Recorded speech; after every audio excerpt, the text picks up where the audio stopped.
džiaugiamės galėdami pristatyti inovatyvų alergenų tyrimą, kurį pirmieji Europoje galime atlikti savo klinikoje. Nuo šiol galime nustatyti net 120 aplinkos ir maisto alergenų šunims bei katėms. Ir tam nereikia ilgo bei sudėtingo eliminacinės dietos proceso. Alergija gali pasireikšti akių ašarojimu, lėtine sloga, niežėjimu, odos bėrimais, virškinimo problemomis, tokiomis kaip pasikartojantis vėmimas ar viduriavimas.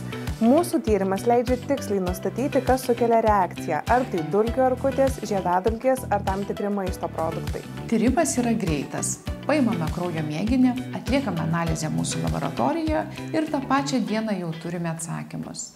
Remdamiesi gautais rezultatais galime pakoreguoti mitybą, parenkant tinkamus maisto produktus, kas ženkliai gali sumažinti alergijos simptomus.